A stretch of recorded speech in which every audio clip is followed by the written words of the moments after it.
Hi, thank you so much for joining here today. We are really excited to talk to you about changing climate and changing minds. So briefly, just to cover our climate change vision, I think that most of you in this room share this climate change vision with us. Our primary goal is to limit warming to 2 degrees Celsius, but we also wanted to keep in mind through this process that while a lot of climate policy focuses on the planet, what we're primarily concerned with is the people who this will be affecting. And so while we were considering climate policy and this warming target, we also wanted to make sure that we were maintaining robust GDP growth and not causing any other major disruptions to the world economy. We also felt that it was important to achieve this goal through cross-sector collaborations and try to share in our success widely. So I'm going to dive right into what the policy we're proposing entails. First, we, as I said, wanted to assume that there would still be strong GDP growth, and we proposed that all of the nations represented here today continue aiming for policies that maintain that. Secondly, when we look at the agriculture sector, we propose that there are significant reductions in non-carbon emissions from agriculture. We actually have an 80% target here in this sector. And I'll tell you in a minute why we think this is potentially feasible. But it is an important component of actually hitting the 2 degrees Celsius target. Where we were more modest in our proposals with regards to agriculture is carbon emissions from land use and forestry. We did want to keep in mind a practicality component, and so while methane gas, et cetera, has a really strong warming effect, and so we wanted to focus really heavily on reducing those emissions, we did want to recognize that not all emissions from agriculture can immediately be eliminated, and so we have a more modest 20% target in the land use carbon emissions. Third, looking at fossil fuels, we are proposing a $10 per gigajoule tax on coal specifically and accelerated retirement of coal-fired power plants. This is not applied to all the other fossil fuels, but we felt that, again, combining the necessity of reducing particularly the most carbon-emitting energy sources immediately while maintaining an approach of practicality, focusing this tax on coal was the best way to go. Next, looking at sustainable energy, we are proposing a $10 per gigajoule subsidy on sustainable energy. We also are assuming that there will be significant improvements in energy efficiency, and again, in just a second, I'll tell you why we think that's feasible. And then finally, our policy incorporates a $100 per ton tax on carbon dioxide emissions. So getting into how this whole thing works. As I've been emphasizing, we wanted to maintain practical expectations. We did, in one area, maintain practical expectations regarding population growth in particular. It's quite easy to hit 2 degrees if you assume there will be no more people, but we assume that population is still going to grow at 1.9%, just a little lower than currently projected. Secondly, through this process, there was significant cross-sector collaborations and trade-offs, some of which I'll get to here. And then this is the part that I think is really interesting. So when we're looking at what we're going to do with the revenues from this $100 per ton tax on carbon dioxide, we said that 30% would go to fossil fuels, 30% to sustainable energy, and 40% to public use.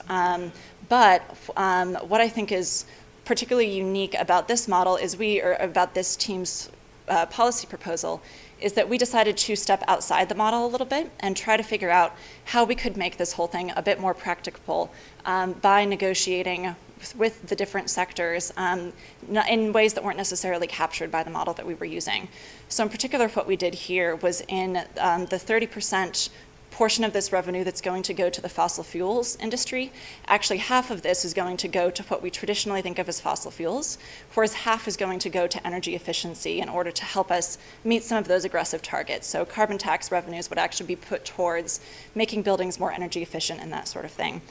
And then in the public use category, a quarter of that 40% or 10% of the total carbon tax revenue will actually go towards farmers in order to implement innovations such as methane capture and conversion in order to help them meet the 80% reduction target for overall, or for non-carbon emissions. And now I'm going to hand it over to show you how this actually plays out. So as you can see through these policy recommendations, we achieved the 2 degrees Celsius temperature increase. This is business as usual. You've all seen this graph on the gray line here, and then we're achieving this through decreasing our carbon emissions as well as our methane and other non-carbon gas emissions. We're just above the upper limit on the CO2, and we justify this by as as we said, on decreasing our land emissions, specifically on methane and specifically on forest degradation and deforestation. I'd like you to really focus on these two graphs. The one on the right is our kind of our implementation plan on how we're going to achieve this. And within the first 30 years, from 2015 to about 2045, we're going to heavily rely on renewable energy. And this is not something that is infeasible. We see a lot of thought leaders. Bill Gates has just pledged a lot of money in his new Millennium Development Goal, or Millennium Letter, as well as Elon Musk, who's developing, putting a lot of money into the solar sector as well as other renewables. And we are anticipating that this is going to carry us to the new tech stage. And new tech, we're anticipating that is going to blow up, hopefully now. We're looking into nuclear fission. It's going on now, and we're hoping to get this up in 2045 or 2050. And through this, we're going to have a good mix of, and this is also how we appease our stakeholders. We're having a good mix of the conventional technologies, the conventional energies that are online now, and anticipating the future renewable energies that are coming online.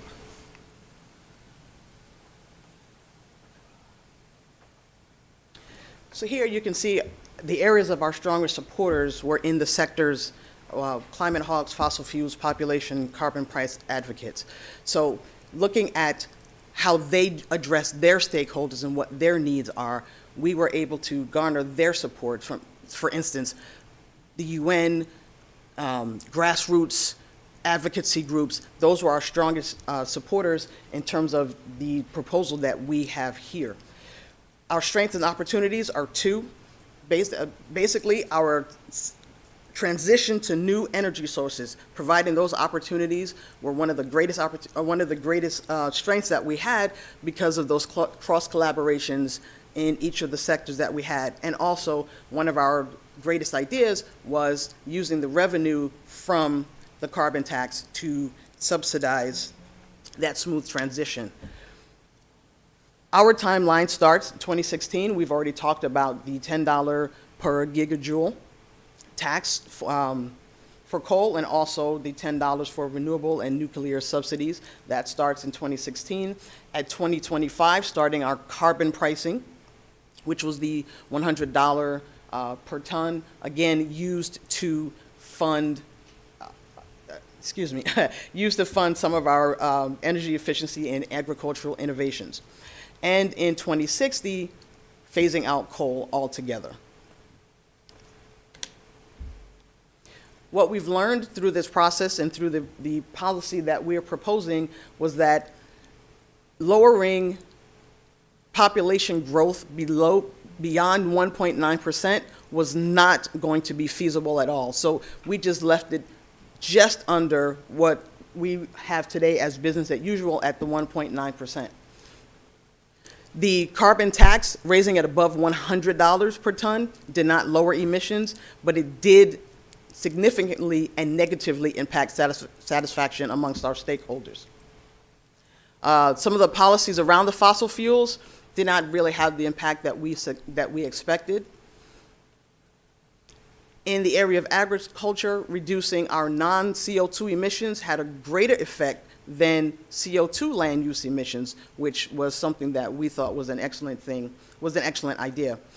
Biofuels increased emissions, and achieving our 2-degree goal required that all of our sectors work together at the same time, changing our numbers, collaborating, negotiating to make sure that we could reach that goal, which we did. We had showed you that we have reached our 2 degrees. That is it.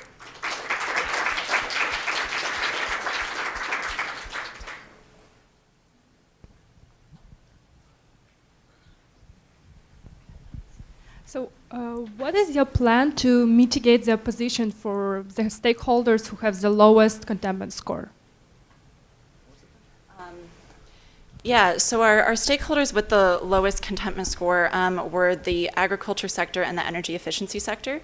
And this is actually how we came to the sort of outside of model agreements where we said, okay, we can't actually say within the model that we're going to put some of the carbon tax revenue towards agriculture, towards energy efficiency, but we just decided amongst ourselves that that would be what we did, that half of the revenue that was going to the fossil fuel industry from the carbon tax would actually be going to energy efficiency, and a quarter of the revenue that was designated as public sector revenue from the carbon tax would be going to the agriculture sector. And so that essentially was what appeased those people who felt that they were getting sort of the short end of the deal by saying, hey, we're gonna make this easier for you. We're not going to require that you do this entirely on your own. We're going to put some funds towards this.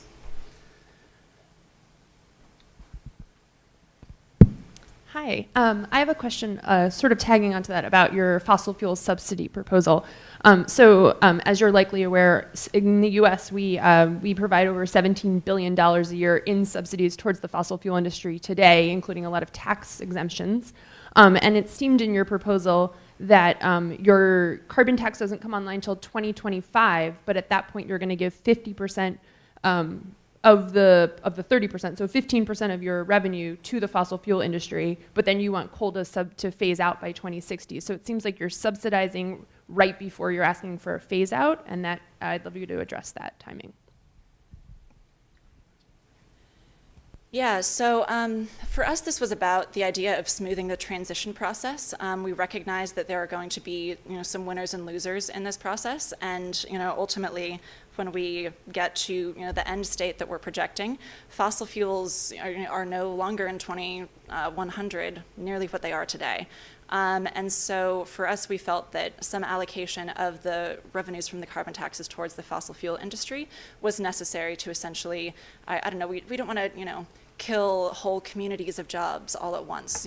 We think that there needs to be a bit of a transition time period. And the coal phase out is, largely just a result of the model tells us that through, the tax on coal, et cetera, it's just going to not be as competitive anymore in 2060. And so that'll sort of be a natural phase out point. But in the meantime, we think that the coal companies are going to need to, pay severance packages to the people who've been working for them for 50 years, and we don't mind giving them some of the revenues from the carbon tax in order to be able to do that, in order to be able to, essentially have an equitable and just transition to a new energy future. So the current American currently emits about 18 tons of CO2 equivalent per year, and you guys have offered the cheapest carbon tax, but still at $100, that means that the household burden per year is about $8,000. How do you sell that to the American public?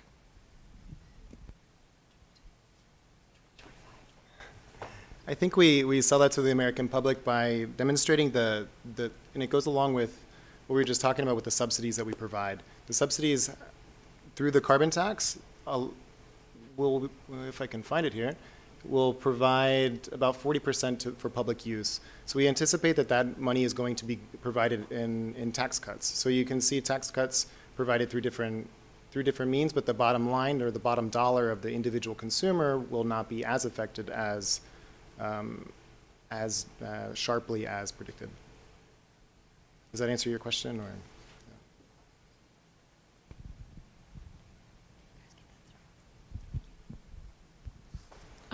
Can you go back to your slide with the different energy proportion uses? So you're depending heavily on new technology, so that's an unknown, that's a risky sector. So what if we don't have nuclear fission by 2040?